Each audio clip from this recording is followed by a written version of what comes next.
Assalamualaikum warahmatullahi wabarakatuh. Perkenalkan, nama saya Noval Pratista Sugandi dengan NPM 22552011010077.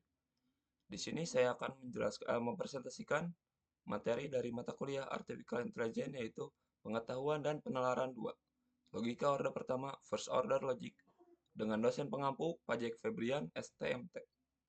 Kita mulai ke slide yang selanjutnya, yaitu ada agenda dan tujuan pembelajaran. Untuk agenda hari ini yaitu pengenalan logika orde pertama, yaitu FOL. Yang kedua ada sintak dan semantik FOL, yaitu yang terdiri dari model, simbol, quantifier, equality. Dan yang ketiga penggunaan FOL seperti assertion dan query. Yang keempat studi kasus, key domain, number set list. Yang kelima rekayasa pengetahuan dalam FOL. Yang keenam perbandingan FOL versus logika proposisi. Yang ketujuh intervensi di FOL. Ada unifikasi, lifting, chaining, dan resolusi. Dan untuk tujuan pembelajarannya yaitu mahasiswa mampu menjelaskan mengenai pengetahuan dan penalaran. Lalu mahasiswa juga mampu menjelaskan logika orde pertama. Oke, sebelum kita masuk ke FOL, kita bahas dulu pertemuan yang sebelumnya yaitu keterbatasan logika proposisi. Logika proposisi hanya melihat dunia sebagai fakta-fakta yang bernilai benar atau salah. Contohnya, Ari adalah dosen, lalu Jack adalah dosen.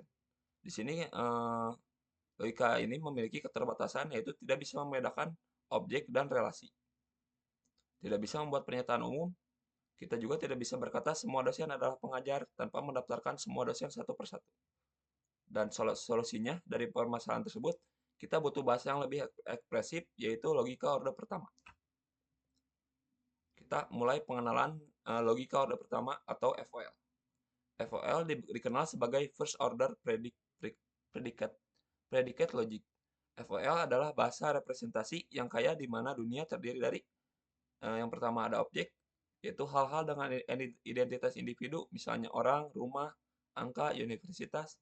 Lalu ada properti, yaitu karakteristik dari objek, misalnya dosen, biru, atau besar. Lalu ada juga relasi, yaitu hubungan antara objek, misalnya mengajar, dosen mengajar, saudara, lebih besar dari, dan lain-lain. Lalu yang terakhir ada fungsi.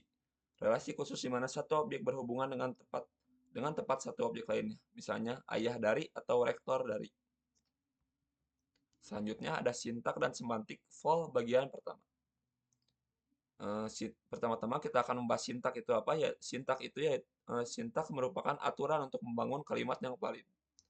Lalu model dan interpretasi yaitu sebuah model yang berisi objek-objek dan relasi di antara mereka. Simbol di sini ada 3 simbol dasar. Yang pertama ada simbol konstanta yang berfungsi mempresentasikan objek spesifikasi, misalnya Ari, Bandung, dan IF 030. Lalu ada simbol predikat yang mempresentasikan relasi, misalnya dosen, mengajar, dan lokasinya di mana. Lalu ada simbol fungsi. Simbol fungsi mempresentasikan fungsi, misalnya ayah dari. Untuk istilah, ekspresi yang menunjukkan pada sebuah objek, misalnya Ari atau ayah dari Arfan. Yang selanjutnya kita masuk ke sintak dan semantik vol bagian kedua. Di sini terdapat dua kalimat, yaitu kalimat atomik dan juga kalimat kompleks. Kalimat atomik dibentuk dari predikat istilah, contohnya dosen, mengajar, ayah dari, dan Jack. Kalimat kompleks dibentuk dengan menggabungkan kalimat atomik menggunakan operator logika. Contohnya dosen Ari mengajar. Lalu kita masuk ke sintak dan semantik vol bagian 3, yaitu quantifier. Kekuatan utama vol adalah quantifier, yaitu atau kuantor. Yang pertama, ada kuantor universal, yaitu untuk semua. Membuat pernyataan umum tentang sebuah objek. Contohnya, dosen itu kompeten. Jadi, untuk semuanya, jika ada seorang dosen, maka dosen itu sudah pasti kompeten. Lalu yang kedua, ada kuantor eksistensial, atau terdapat. Membuat pernyataan tentang setidaknya satu objek. Contohnya, mahasiswa mengambil. Terdapat Y, di mana Y adalah mahasiswa dan Y mengambil. Jadi, satu objek aja yang melakukan perbuatan tersebut. Lalu ada equality, yaitu menyatakan bahwa dua istilah merujuk pada objek yang sama persis atau sama-sama. Yang selanjutnya ada penggunaan dan rekayasa pengetahuan FOL. Rekayasa pengetahuan FOL atau knowledge engineering, proses membangun basis pengetahuan atau KB dalam FOL. Yang pertama, ada assertion atau menambah fakta. Menggunakan tel untuk menambahkan kata ke KB. Di sini ada tel KB dosen, yaitu Ari, dan juga tel KB dosen memiliki gelar. Yang kedua, ada query atau bertanya. Menggunakan as untuk menanyakan suatu ke KB. Dosen, misalnya as dosen, jawabannya iya. Atau as memiliki gelar, jawabannya iya, melalui inferensi. Contohnya, di domain aplikasi yaitu kisip domain, mendefinisikan relasi keluarga, ayah, ibu, kakek, dan saudara. Number, sets, list, yaitu mendefinisikan properti angka, keanggotaan, himpunan, dan lain-lain. Yang selanjutnya, kita akan membahas inferensi di logika order pertama. Di sini terdapat yang pertama itu ada tantangannya. Bagaimana cara menerapkan aturan umum seperti dosen pada fakta spesifik seperti dosen adalah Ari. Lalu yang kedua adalah logika proposisi dan inferensi fall. Inferensi fall jauh lebih kompleks karena kita harus berurusan dengan variabel dan quantifier. Yang ketiga ada kunci inferensi fall. Jadi untuk unification ini, algoritma untuk menemukan substitusi variabel yang membuat dua kalimat logika menjadi identik. Ini adalah langkah krusial untuk menerapkan aturan. Lalu ada lifting. Lifting itu proses mengangkat aturan inferensi sederhana seperti modus ponsen dari logika proposisi agar bekerja di FOL menggunakan unifikasi. Lalu selanjutnya ada metode dari inferensi di FOL.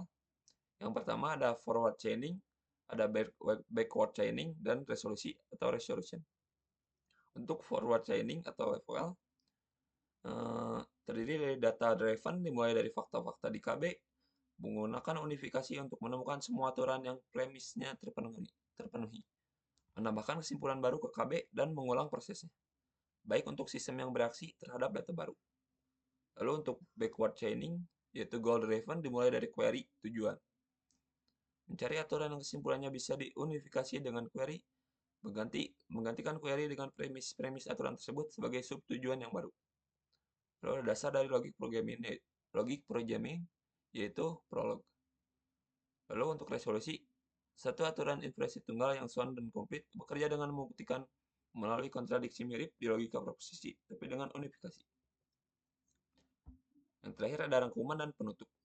Jadi ringkasannya, FOL adalah bahasa yang jauh lebih ekspresif daripada logika proposisi. FOL menggunakan objek, relasi, dan quantifier. Inferensi di FOL seperti forward, backward chaining, dan resolusi bergantung pada unifikasi. Nah, di pertemuan berikutnya, kita akan membahas pengetahuan dan penalaran 3, yaitu representasi pengetahuan, rekayasa ontologi, jaringan semantik, dan fusiologi. Untuk yang terakhir, di sini terdapat ayat dari Quran Surat Al-Hujurat ayat 6. Bismillahirrahmanirrahim. Ya ayyuhallazina amanu in jakum fasikum binaba'in fatabayyanu an tusibu qauman bijahalatin tusbihu alama fa'altum na'dimin. Yang artinya, wahai orang-orang yang beriman, jika seorang fasik datang kepadamu membawa berita penting, maka telitilah kebenarannya, agar kamu tidak mencelakakan suatu kaum karena ketidaktahuanmu yang berakibat kamu menyesali perbuatanmu itu. Quran Surat Al-Hujurat ayat 6. Jadi di sini Quran Surat Al-Hujurat ayat 6 mengajarkan bahwa seseorang muslim tidak boleh menerima suatu informasi secara mentah tanpa memastikan kebenarannya terlebih dahulu. Islam menekankan pentingnya untuk memverifikasi kehati-hatian dan menggunakan akal sehat sebelum mengambil keputusan. Proses mencari kebenaran harus melalui penalaran yang tepat agar tidak menghasilkan kesimpulan yang salah. Nilai ini selaras dengan prinsip logika order pertama atau FOL, di mana suatu pernyataan tidak langsung dianggap benar, tapi harus diuji terlebih dahulu melalui model, interpretasi, dan inferensi. Sekian presentasi dari saya, mohon maaf bila banyak kesalahan. Terima kasih.